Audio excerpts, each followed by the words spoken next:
The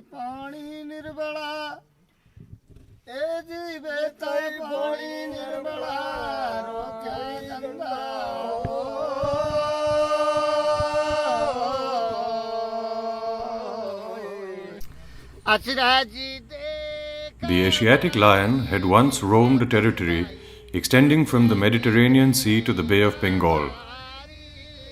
But by the beginning of the 20th century, there were only a dozen or so left. The Nawab of Junagadh, a princely state in Gujarat, was a great lover of animals and extended his patronage to the protection of this critically endangered cat. Over time, this small population of lions grew to be one of India's greatest conservation success stories. But experts feared that this success might be short-lived. A single epidemic like canine distemper could wipe out all the lions in Gir. A second home was needed. Well, the idea of lion translocation was not new when I got into the field. It has been an idea that's been around for some time because it's fairly simple conservation logic. It is not rocket science for people to recognize that if you have all your eggs in one basket, it's not good policy. And in the mid-late 1950s, actually an attempt was made to translocate lions from Gir to Chandraprabha in Uttar Pradesh. And for a variety of reasons, for a short time it succeeded, but in the long term it failed. Agra is a wholly unremarkable village in central India. Until the year 2000, did not have an all-weather road servicing it. That was about to change. The villagers of Agra woke up one morning in 1998 to find their forest being clear-felled by bulldozers. They were about to receive new neighbors, 6,000 of them. Several Saharia villages were being moved from their traditional homes along the Kuno River. A second home had been found for the lions. I initially came here to animated by this belief that the conservation project that's happening in Kuno is an important project because the Asiatic lions are an endangered species. On the other hand, I was also fairly convinced that if the villages which are moving out are given a raw deal, then that would be an injustice in the name of the environment. That is not acceptable. So I came looking for ways in which this whole dilemma of trying to do socially just wildlife conservation could be resolved. The survey addressed 3 sites, Sita Mata and Dara in Rajasthan, Kuno in Madhya Pradesh. And by a long shot, Kuno was the best site. Well, when you translocate animals, you first of all want sites to have been part of its former distribution. Fortunately, all 3 were. Kuno, primarily because of its large size, not just the wildlife sanctuary, but the forested tract, which is about 3,500 square kilometers of forest. So this is not some toy kind of experimentation. You're looking at it as a project which will survive 100, 200 kind of years, and you're looking at fairly large population, 70 to 80 animals, adults. So you needed space. Sita Mata kind of met that, but had a fairly low prey density. Kuno also had a prey density problem, but the size of the forest tipped it in its favor. What I realized increasingly when I began working in this area is that this whole idea of a forest itself is problematic and can be contested. For instance, the Kuno Wildlife Sanctuary itself was notified in the year 1981. The people living in this area have lived there for generations before that and were not just hunter-gatherer Adivasi people, but had fertile land along the banks of the Kuno.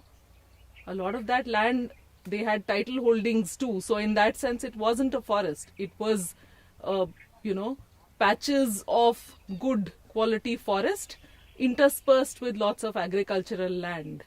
And it's only when the boundary of the Kuno sanctuary was decided in 1981 with its notification that all the land inside it began to be considered as a forest or a wildlife sanctuary. It was not. It was farmland. In fact, many of them have pattas to that land and have had them for, a few generations. So the whole idea that the sanctuary is an inviolate sort of wild area that needs to be restored to its prior inviolate state is itself an idea that reality sort of conflicted with. नहीं sir, मुझे तो कोई मालूम नहीं है कैसे हुआ। जो सेंचुरी के बारे में जो है सेंचुरी बनाई जो सरकार ने, इसलिए यहाँ से जो स्थापना करा वहाँ।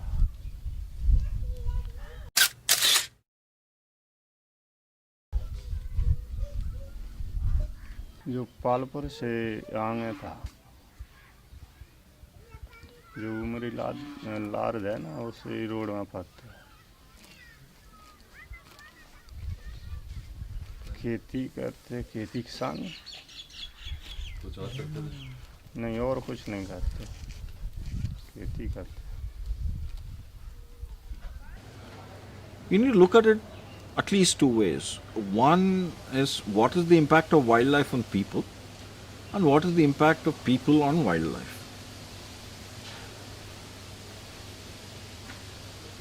In some sense, India is hugely appreciated by the international community for our considerable success in conserving wildlife, biodiversity in all its forms. Despite the challenges that we have 1.2 billion human population, rapidly urbanizing and changing, increasing demands of nature, to a large extent still rural, land-based, biomass-based economy. But still, you go into some parts of this country, both within and outside protected areas, you have spectacular landscapes, you have wonderful wildlife.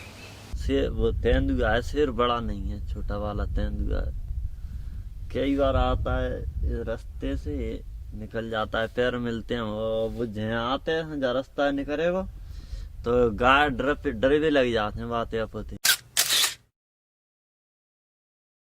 यहाँ तक हमारी गाय बैठी होंगी तो हम भैं अपने बाह में तो तक में टिके भी लग जाएंगी, वो निकल रहे तेंदुआ से। सही हम समझ जाते हैं कोई ना कोई जा रहे रास्ता, फिर आवाज कर देना, हल्ला कर देना, वो निकल जाते हैं। We cannot sweep the problems away. Conflict is huge, and conflict doesn't necessarily mean injuring, killing people. It could just mean the presence of a large and dangerous animal in your neighborhood, which in some sense places a curfew on your activity. And much of rural India has to go out to defecate, and simple acts of life can get constrained by this kind of conflict. There are of course far more serious in terms of economic terms and security terms, where livestock is lost or crops are lost, buildings are damaged, people are injured, people are killed. So large dangerous animals and people are a reasonably toxic mixture, and that needs to be recognized both by conservationists as well as by people, the lobby which is supporting human rights and tribal and so on and so on. I don't think the facts of the matter should be forgotten. एक बार ये अपनी गाड़ी आई नहीं, उधर से इस रास्ते में ली भाई, ये बच्चा खा लिया हमारा तेंदुआ। नहीं, पानी पी गए तालाब में, तैयार ही हमारी गाय, हम भैं छोड़ के आए गए। मन नहीं, चलो भैं खराखाई पे चले, चाय माए बनाएंगे। और बस जहाँ आए हम तेरी गाय जोते दो दी थे, हमने देगी पैसा हमारा करी थे, बच्चा नहीं। फिर देखो तो भैं खबर डरो बजी को तेंदुआ। I think in several situations, people and wildlife can coexist if the costs are recognized and accepted. You cannot have a situation where every time there is a human injury or a human fatality, the answer is to then kill the animal or remove the animal. But at the same time, we cannot be hands off and say, but those people are living there and that's the cost of living. I think there has to be compassion in dealing with that situation. कछु ना मिलता हमारा पाया, 100 run था करने पड़ेंगे forest वाइनो इन्हें बाग और शेरा खबर बताओ पहल दवाए और फिर शेरा की पाए बताओ कि शेरा को चिन्ह बताओ कि कहाँ खाइए कैसे पकड़ी और शेर तो हाल ही मारे भज जाते फिर काय हो शेर अब फॉरेस्ट वाइन ने कहाँ बताया. The legal framework of this country has changed quite a bit since the Forest Rights Act has been implemented. So forest dwelling communities have rights under that act. Those rights have to be given to them to begin with, and then you move things forward. Of course, Kuno, the relocation of people happened way before the Forest Rights Act came into it. And on, let me say this also, that we fought and got a much more generous financial package for those families than what was the norm, saying it is a special case, large numbers of people are going to be moved, and we tried to the extent possible to work with the government as a long-term basis rather than, okay, the money is paid, our responsibility is over.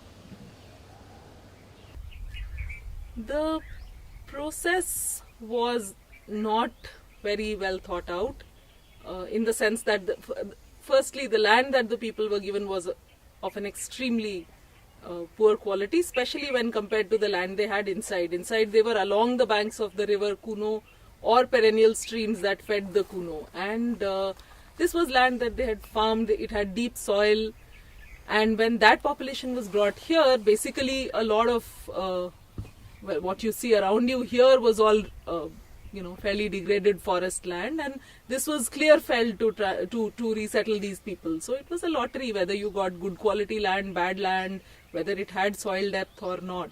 So for a farming people to be brought out and given a much lower grade land required lots of very terrible backbreaking adjustments. जमीन जो बंजर जमीन थी वैसी जैसी बनी नहीं जमीन. पेड़ खड़े जो पेड़ जो डोजर से रेंसाए गए नहीं, उनकी सफाई करी और जो पिलाव मतलब से जोते 2-3 साल में मतलब ठीक कर पाई, साफ कर पाई जमीन में. तो बहते उठे विस्थापन भाव हम तो यहाँ के जंगल डरो धरती जी पूरी साफ नहीं है बिल्कुल. तो कम से कम 6 महीना इसमें लग गए सफाई में. खंडा भी नहीं, फिर कम से कम 5-6 ट्रॉली तो खंडा बीन ले. और ताकि बाद में फिर जो तो फिर पानी नहीं बसो, पसंद नहीं हुआ है पथरीली जमीन. फिर चले गए पूरा विस्थापन में बामे सेंचुरी में काम कर भी गए. सेंचुरी में फिर मजूरी लाते तब मोड़ा मोड़ी में पेट पूर्ति पाते.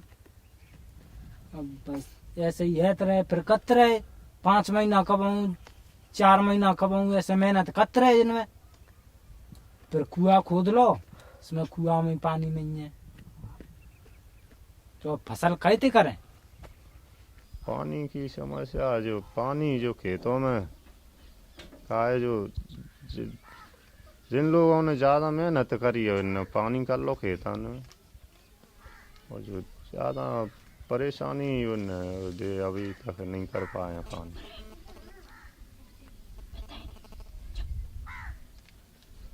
The forest inside Kuno was, it provided people with a range of things for their household requirements. You walk into a Sahariya home inside when they were living inside, and you would find that most of household artifacts were made out of something collected from their natural surroundings. It was far from the market, and you used what you had. It was also fairly tough living, but there were compensations in the form of abundance and familiarity. Outside, since the land was clear-felled to make agricultural plots, natural resources were very scarce, and they didn't really have even basic things like fuel wood, water, etc. So, in fact, a lot of people didn't bring their cattle out. And in fact, their cattle being the main reason why they were displaced, and they didn't bring the cattle out. The cattle stayed inside, they came out, and it was a time of fairly severe hardship for them.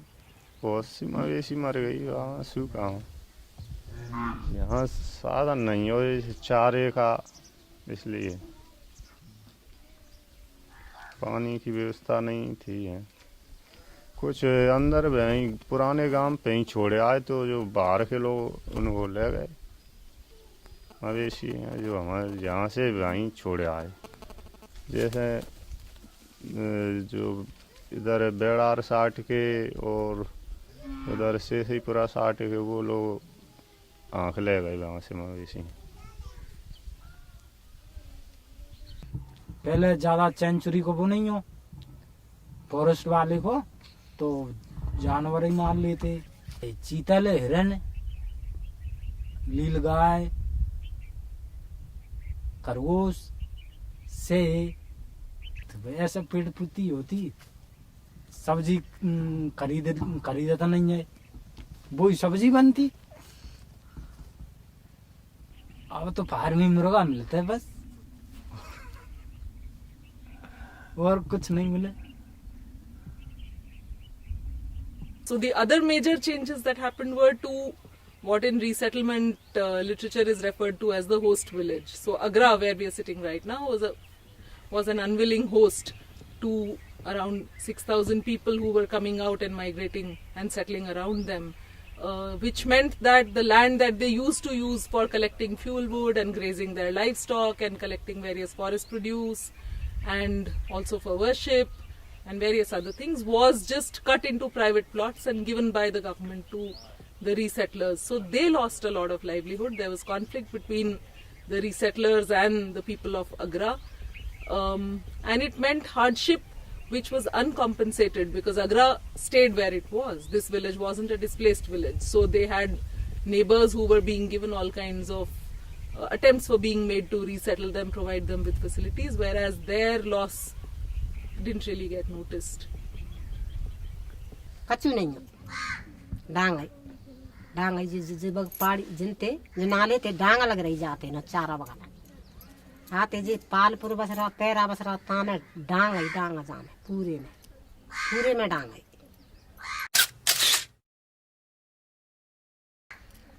Sapa नारा वगैरह रहते दिन शीतल रहते साबर रहते सगु रहता और जिगामा आया तब ते कच्चू ना रहा डांग ही पूरी है ते लगा के है ना पैरा पे ते लगा के नो जो डांग ही नदियाने गए जो नदियानो है पामे डांग वो तो डांग ही जो सगा डांग ही पूरी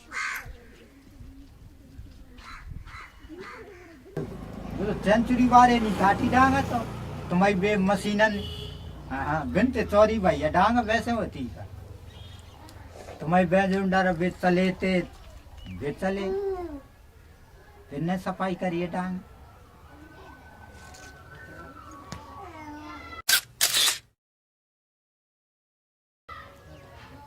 सफाई करे करे कहते हैं सब सातों जाते को ऐसी जमीन करे के जोते जोते के रूम का फेंक के समिया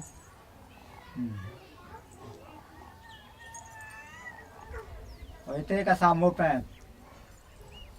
राजा सामो पे आते नाने भाई नो के मैं तो एक वैसे चूती आदमी हूँ तो मैं पूछे तो भगवान जाने हाँ और मैं मोपेटे का बना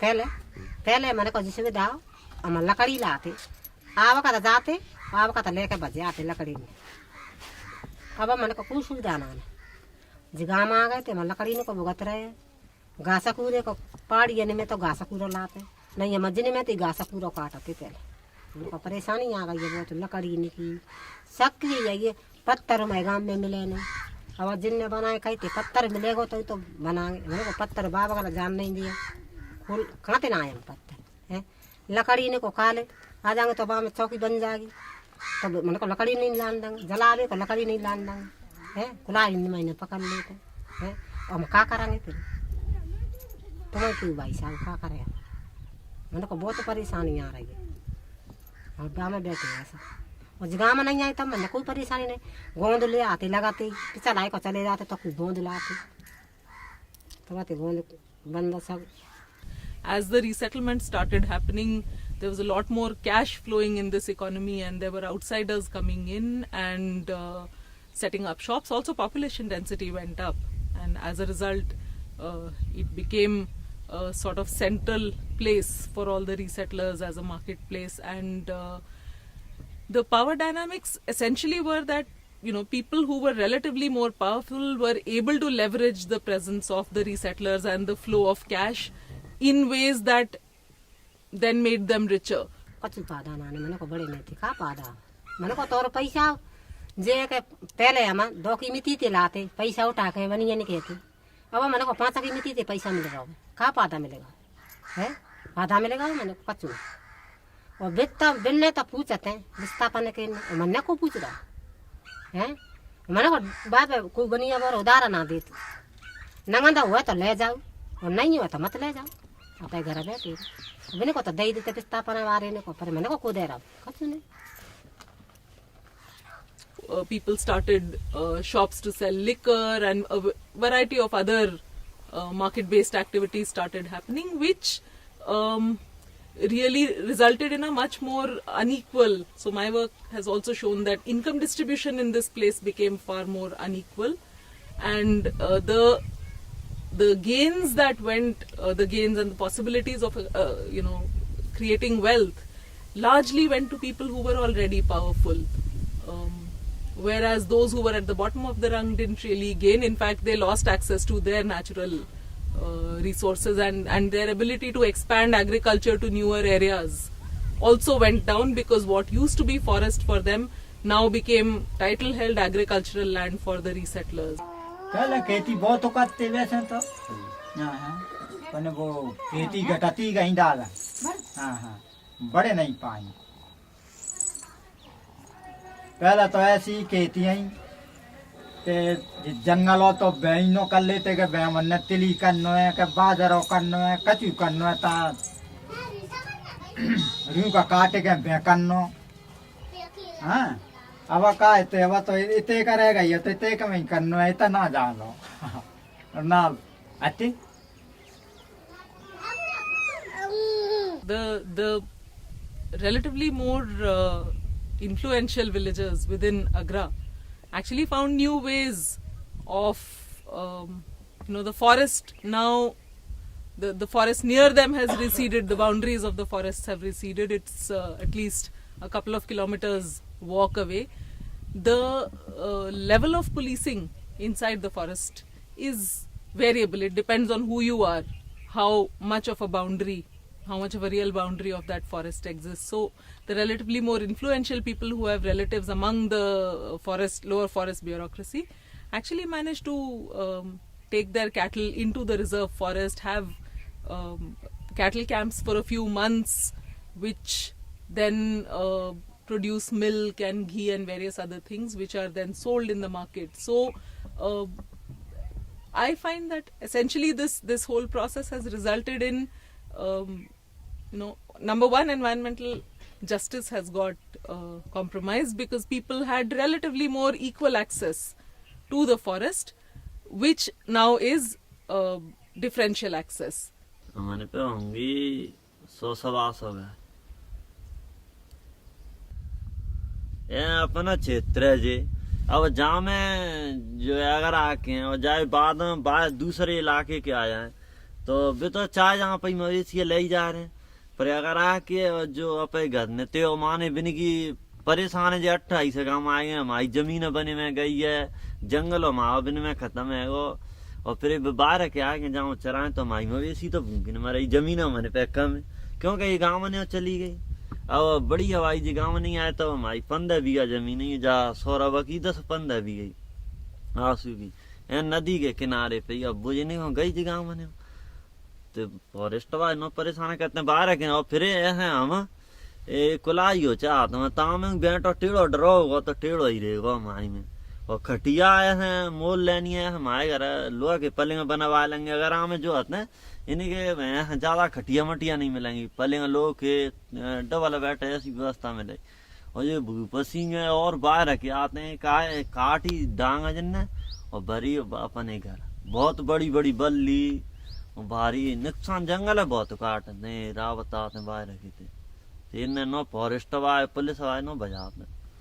अब की इन्हें कहते क्या तो घी पी ले लो नहीं बजा रहे. मैंने कही यार मैं नहीं बजाऊ, मैंने दो ही कने फोन लगा फिर यार रेंजर पे गए हम, रेंजर पे कोई नहीं मिले, और ये डिप्टी रेंजर आदिवासी ताते कही, मैं तो जानते नहीं हूँ को रेंजर है खा, मैं वो नहीं कोई नहीं है यहाँ। और चाचा फिर मैंने सोपरा फोन करो, ये CCF है इन्हें अधिकारी होता है बड़ा, CCF और जिन्हें DFO करो, फिर बिना नहीं ऐसी तेरी कदी माने ऊपर ते आदेश आओ ब्याह गाड़ी आई तो सट बिड़ा दे बज गए, नहीं तो ये नहीं बजा रहे। बदम सोचते फॉरेस्ट वाले पर हमारे पैदे ना तो घी मांगे ना बजाए भी के हैं, बढ़िया रह रहे हैं। और प्रेम माने प्रेम बार में है, घी पानी बह दया नाने पर आए तो पाल्टी माल्टी हम दे देते। अब दरो आज ही बढ़िया वे माने हमने बिनते कई मन साव जैन 2-4 दिन में गाड़ी ले जाओ घुमा ले जाओ करो गश्त दे जाओ करो दे आए, तो फिर मैंने बिना पाल्टी दई 2 किलो घी के बढ़िया लड्डू बाटी बनवाया बिना खबर। फिर हमारा नहीं कोई दबाव नहीं है मैंने कहा कभी को दबाव। So there are some people who've moved out completely and can't go back except occasionally, whereas there are others who are routinely going inside, using the forest for livestock grazing, for collecting fuel, collecting timber for household purposes, but you need to have connections to be able to do that. The others have just coped by moving more towards the cities and towards areas where they can become wage workers. There are of course people in between who leverage the situation depending on opportunities. So. अचरज देखा बारी रे साधु भाई, अचरज देखा बारी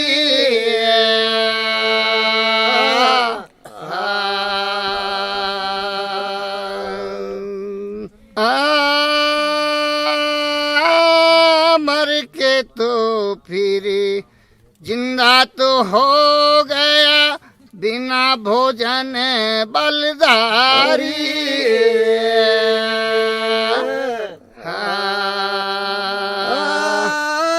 मर के भी फिर जिंदा रे हो गए, बिना भोजन बलदारी।